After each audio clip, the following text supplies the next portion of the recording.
राधे राधे। आज हम कार्तिक माह के अंत में सुनी जाने वाली चिड़ा चिड़ी की और खिचड़ी की कहानी सुनेंगे। अभी हम चिड़ा चिड़ी की कहानी शुरू करते हैं। चिड़ा चिड़ी की कहानी को कार्तिक पूर्णमासी के अगले दिन पिड़वा को कहते हैं। सूखे आटे से घर बनाते हैं और आटे के चिड़ा चिड़ी बनाकर घर के बीचों बीच रखते हैं। उन्हें वस्त्र उड़ाते हैं। घर के सभी कमरों में घर का सारा सामान रखकर चिड़ा चिड़ी को खील बताशे का भोग लगाते हैं। इस दिन खिचड़ी बनाकर भी घी रखकर ठाकुर जी का भोग लगाकर घर में सभी प्रसाद लेते हैं। सूखी खिचड़ी मंदिर में भी देते हैं। अब हम कहानी शुरू करते हैं। 4 चिड़िया थी, चारों सहेलियां थी, चारों कार्तिक नाती थी। आई पड़वा, चारों ने सोचा चलो खिचड़ी बनाएं। एक चिड़िया चावल ले आई, दूसरी चिड़िया दाल ले आई, तीसरी चिड़िया घी ले आई। सबने मिलकर खिचड़ी बनाई। सबने सोचा कि पहले नहाकर आएंगी, फिर सब मिलकर खिचड़ी बनाएंगी। पहले एक चिड़िया आई, उसे भूख लग रही थी। बाकी चिड़िया अभी नहीं आई थी तो उसने खिचड़ी की भाप खा ली। दूसरी चिड़िया आई, उसने पानी पी लिया। तीसरी चिड़िया आई, उसने खिचड़ी खा ली। चौथी चिड़िया आई, खुरचन खा ली। चारों चिड़िया मर गई। जिस चिड़िया ने भाप खाई थी वो राजा के घर राजकुमारी बनी, और जिस चिड़िया ने पानी पिया था वह कुमार की लड़की बनी। जिस चिड़िया ने खिचड़ी खाई वो ब्राह्मण की लड़की बनी, और जिस चिड़िया ने खुरचन खाई थी वो हथनी बनी। कुमार की लड़की राजा के यहाँ दासी बनी। ब्राह्मण की लड़की राजकुमारी की सहेली बनी। हथनी भी राजा के यहाँ थी। राजकुमारी को पिछले जन्म की सभी बातें याद थी। राजकुमारी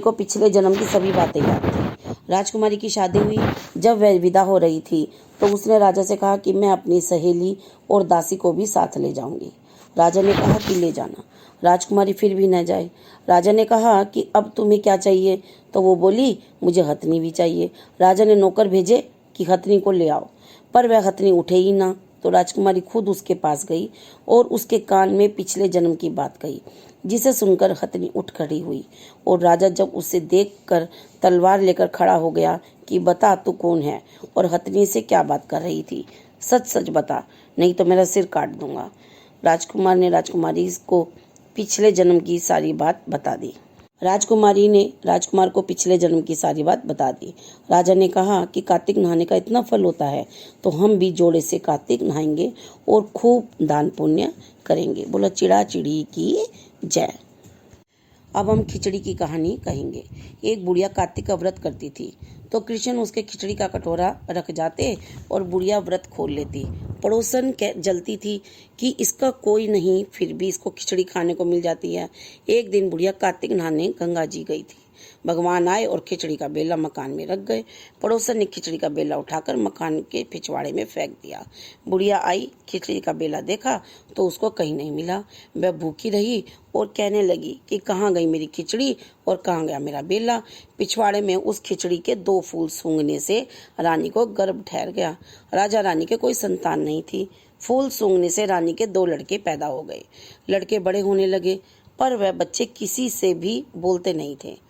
दोनों लड़के शिकार खेलने जाते तो रास्ते में बुढ़िया मिलती। बुढ़िया कहती कहाँ गई मेरी खिचड़ी और कहाँ गया मेरा बेला।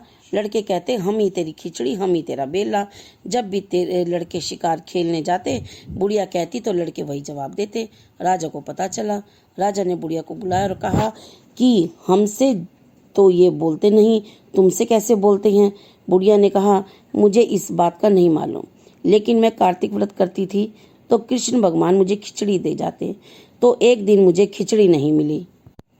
तब मैं कहने लगी कि कहाँ गई मेरी खिचड़ी और कहाँ गया मेरा बेला। तब लड़के बोले कि तुम्हारी पड़ोसन ने खिचड़ी फेंक दी थी, उसके फूल बन गए, राजा तोड़कर ले आए, उससे हम लड़के हो गए, हमें तो भगवान ने बुढ़िया के लिए भेजा है। तब राजा ने बुढ़िया को महल में ही रख लिया। बोलो कृष्ण भगवान की जय। अगर आपको वीडियो अच्छी लगी हो तो लाइक शेयर सब्सक्राइब करिए और बेल बटन दबा दें ताकि आपको आगे आने वाला अध्याय जल्द ही मिल जाए। राधे राधे।